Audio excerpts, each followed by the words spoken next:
హర్యానాలో అతడు 5 ఎకరాల చిన్న రైతు రామ్ కుమార్. ఇల్లు గడవక కొంతకాలం తేనీరు విక్రయించారు. అయినా లాభం లేకపోయింది.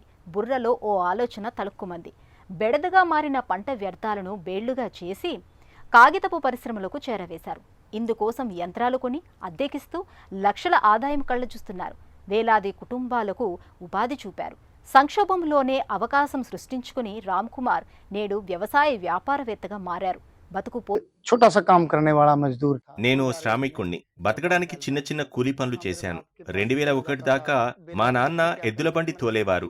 వీలున్నప్పుడల్లా నేను నాన్న దగ్గరికి వెళ్లేవాణ్ణి. ఆయన పనిని గమనించాను. బతుకు బాధ్యతలో భాగస్వామిని కావాలని నిశ్చయించి టీ స్టాల్ పెట్టాను. అప్పుడెంత? Cup tea ₹2. జనాదరణతో క్రమంగా వ్యాపారం పుంజుకుంది. నేను నాన్న ఇద్దరం ప్రతిరోజు సంపాదిస్తున్నాం. సంపాదించిన సొమ్మును కొంత ఆదా చేశాక ఎందులో అయినా పెట్టుబడి పెడదామనుకున్నాం. 27,000 రూపాయలతో ఓ ట్రాక్టర్ ని కూడా కొన్నాం. ఇందుకు నేను ఒకరి దగ్గర కొంత సొమ్మును అప్పుగా తీసుకున్నాను.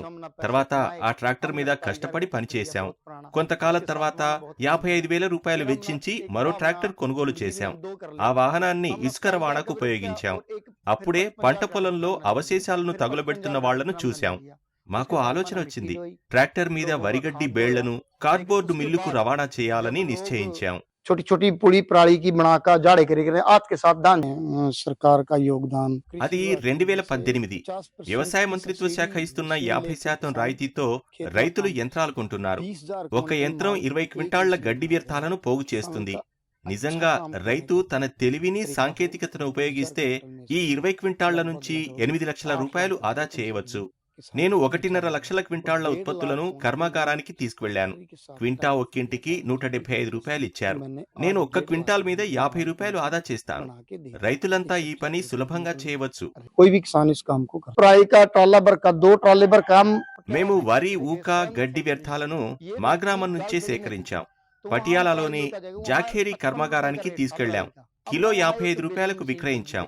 ఆ సమయంలో బేలర్ యంత్రాన్ని చూశాం, ఆరా తీశాం. 10 రోజుల నుండి వివరాలు తెలుసుకున్నాం. పంట అవశేషాలను బేళ్లుగా చేయడానికి వాడతారని ఓ రైతుతో మాట్లాడుతున్నప్పుడు అర్థమైంది. సెకండ్ హ్యాండ్ యంత్రమే 4-5 లక్షలు అవుతుందని ఆ రైతు ద్వారా తెలిసింది. ఈ యంత్రాన్ని ఉపయోగిస్తే అవశేషాలను కిలో ₹90కు విక్రయించవచ్చని అవగతమైంది. గ్రామంలో ఎందరికో ఉపాధి లభిస్తుందని భావించిన తర్వాతే ఈ యంత్రం కొనుగోలు చేయాలనుకున్నాం. మా లాభం కూడా రెట్టింపు అవుతుంది.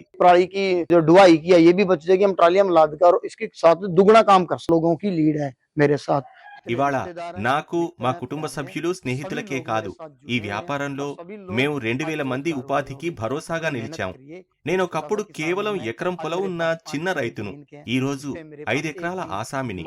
అందరం చేసేది అదే పని. సత్సంకల్పంతో మరింత కష్టపడి మంచి ఫలితాలు సాధించాలనే తపన, తాపత్రయం. लेकिन बात मेहनत किया कि जुट के मेहनत करें, किसान कुछ भी कर सकते हैं.